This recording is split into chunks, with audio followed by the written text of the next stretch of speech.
Pejgamberi sallallahu alaihi wasallam i ushtronte, i stërvitte dhe kërkonte që të ushtrohen shokët e tij duke meditu rreth Kur'anit famlar.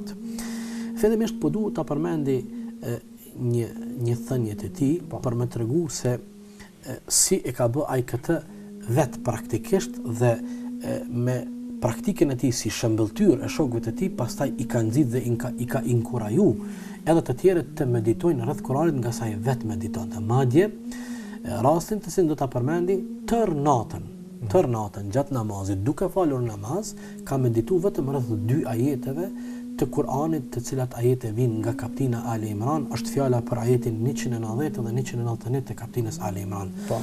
Shkojnë 2 djemë të ri, 2 çuna të ri tek Aisha radiallahu anha, pasi që kishte ndru jetë i pejgamberi ynë sallallahu alaihi wasallam, dhe i thojnë Aishës radiallahu anha, të lutem na trego për diçka e cila më së shumti të ka çuditur ty nga pejgamberi sa. Po, kanë kërkuar diçka shumë të veçantë.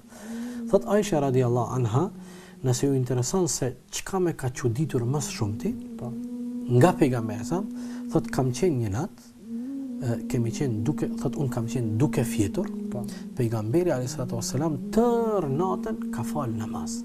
Thot kur ka ardhur koha namazit sabahit, thot ka ardhur Bilali radiallahu anhu për me e zgju pejgamberin për mu përgatit për namaz. Thot pejgamberi vetëm ishte i zgjuar nga se atë natë tër natën kishte falur namaz. Po.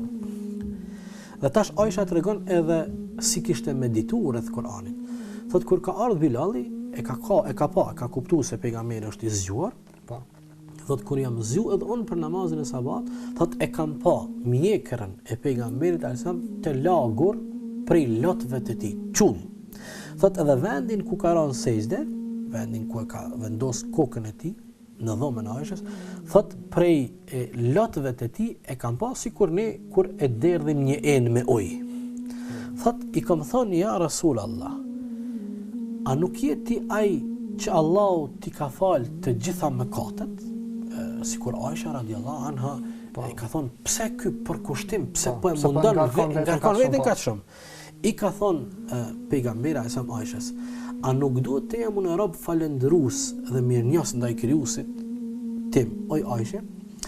E tash pejgamberi e tregon arsyen pse ky përkushtim, edhe pse me krejt këto lot të derdhura nga fytyra e bekume e pejgamberit sa. Thot oj Aisha radiallahu anha, thot mbrëm me erdhi Gjibrili, mi solli 2 ajete, mjerë për ata të cilët i dëgjojnë këto 2 ajete e nuk ndalen të meditojnë rreth këtyre 2 ajeteve. Me të vërtetë në krijimin e qiejve dhe të tokës, në ndryshimin e natës dhe të ditës, ka argumente madhore për të zotët e mendjes. A nuk është fakt i madh krijimi i tokës dhe i qiejve me gjitha karakteristikat? A nuk është fakt dhe dëshmi e jashtëzakonshme ndryshimi i ditës dhe i natës? A ka ndodhur ndonjëherë vetëm 48 orë të kemi ditë apo natë? Që sa miliona vite është kurdis dhe vazhdon të jetoj kjo botë? A kemi dëshmitar okular? Madje vetëm një herë të na ndodh një gjë e tillë. Mirë, po ja, sa është e çuditshme kjo vegim, njerëzve nuk ju bën përshtypje kjo rutinë. Se janë mësu me këtë cikël. Mirë, po kjo është një fakt i jashtëzakonshëm. Prandaj Allah thotë, këtu ka argumente madhore li ulil albab për zotët e mendjes, për ata të cilët ndalen dhe meditojnë.